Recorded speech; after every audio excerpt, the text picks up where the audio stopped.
Pinocchio, Chapter 18. Pinocchio meets the cat and fox again. He wants to keep his gold, but can he trust these two old friends? Crying as if his heart would break, the marionette mourned for hours over the length of his nose. No matter how he tried, it would not go through the door.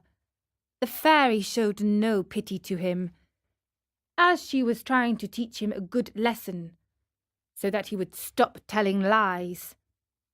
The worst habit anyone may acquire. But when she saw him, pale with fright, and with his eyes half out of his head from terror, she began to feel sorry for him, and clapped her hands together. 1,000 woodpeckers flew in through the window and settled themselves on Pinocchio's nose.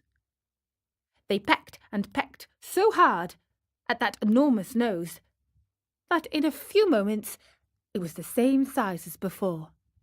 "How good you are, my fairy!" said Pinocchio, drying his eyes. "And how much I love you!" "I love you too," answered the fairy. "And if you will stay with me, you may be my little brother, and I'll be your good little sister." "I should like to stay. But what about my poor father?" "I have thought of everything. Your father has been sent for, and before night he will be here." "Really?" cried Pinocchio joyfully. "Then, my good fairy, if you are willing, I should like to go meet him. I cannot wait to kiss that dear old man who has suffered so much for my sake." "Surely, go ahead, but be careful not to lose your way. Take the wood path, and you'll surely meet him." Pinocchio set out, and as soon as he found himself in the wood, he ran like a hare. When he reached the giant oak tree, he stopped, for he thought he heard a rustle in the bush. He was right. There stood the fox and the cat, the two travelling companions with whom he had eaten at the Inn of the Red Lobster. "How comes our dear Pinocchio?" cried the fox, hugging and kissing him. "How did you happen here?" "How did you happen here?" repeated the cat. "It is a long story," said the marionette. "Let me tell it to you. The other night, when you left me alone at the inn, I met the assassins on the road." "The assassins? Oh, my poor friend, what did they want?" "They wanted my gold pieces."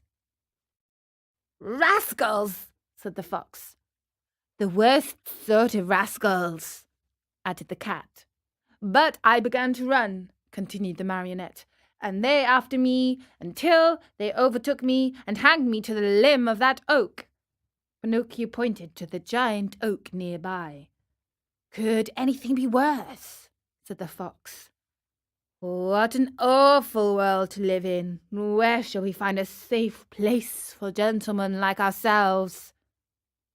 As the fox talked thus, Pinocchio noticed that the cat carried his right paw in a sling. "What happened to your paw?" he asked. The cat tried to answer, but he became so terribly twisted in his speech that the fox had to help him out.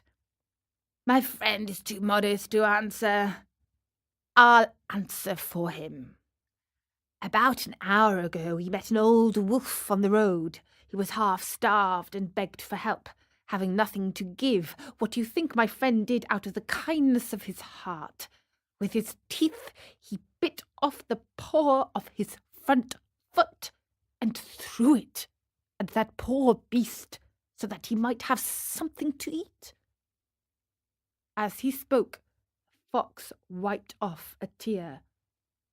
Pinocchio, almost in tears himself, whispered in the cat's ear, "If all the cats were like you, How lucky the mice would be! And what are you doing here? The fox asked the marionette. I am waiting for my father, who will be here at any moment now. And your gold pieces? I still have them in my pocket, except one, which I spent at the Inn of the Red Lobster. To think that those 4 gold pieces might become 2,000 tomorrow. Why don't you listen to me? Why don't you sow them in the field of wonders? Today it is impossible. I'll go with you some other time.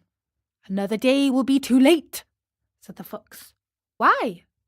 Because that field has been bought by a very rich man, and today is the last day that it will be open to the public. How far is this field of wonders? Only 2 miles away. Will you come with us? We'll be there in half an hour. You can sow the money, and after a few minutes, you will gather your 2,000 coins and return home rich. Are you coming? Pinocchio hesitated a moment before answering, for he remembered the good fairy, old Geppetto, and the advice of the talking cricket. Then he ended by doing what all boys do when they have no heart and little brain.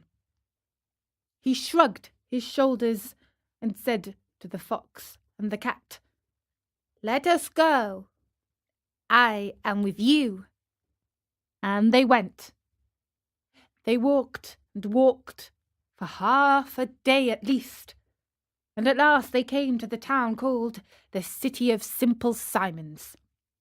As soon as they entered the town, Pinocchio noticed that all the streets were filled with hairless dogs, yawning from hunger, with sheared sheep trembling with cold, with combless chickens begging for a grain of wheat, with large butterflies unable to use their wings because they had sold all their lovely colours, with tailless peacocks ashamed to show themselves, and with bedraggled pheasants scuttling away hurriedly, grieving for their bright feathers of gold and silver, lost to them for ever.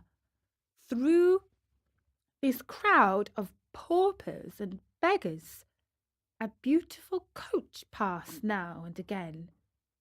Within it sat either a fox, a hawk, or a vulture. "Where is the field of wonders?" asked Pinocchio, growing tired of waiting. "Be patient. It is only a few more steps away." They passed through the city, and just outside the walls they stepped into a lonely field, which looked more or less like any other field. "Here we are," said the fox to the marionette. "Dig a hole here and put the gold pieces into it." The marionette obeyed. He dug the hole, put the 4 gold pieces into it, and covered them up very carefully. "Now, go to that nearby brook. Bring back a pail full of water and sprinkle it all over the spot." Pinocchio followed the directions closely, but as he had no pail, he pulled off his shoe, filled it with water, and sprinkled the earth which covered the gold. Then he asked, "Anything else?" "Nothing else," answered the fox. "Now we can go. Return here within 20 minutes, and you will find the vine grown and the branches filled with golden pieces." Pinocchio, beside himself with joy, thanked the fox and the cat many times and promised them each a beautiful gift. "We don't want any of your gifts," answered the rogues. "It is enough for us that we have helped you to become rich with little or no trouble. For this we are as happy as kings." They said goodbye to Pinocchio, and, wishing him good luck, went on their way. And that was chapter 18. And so Pinocchio has reached the field of wonders and has sowed his gold. Let's hope it was a wise thing to do. Find out in the next chapter, Pinocchio on storynori.com.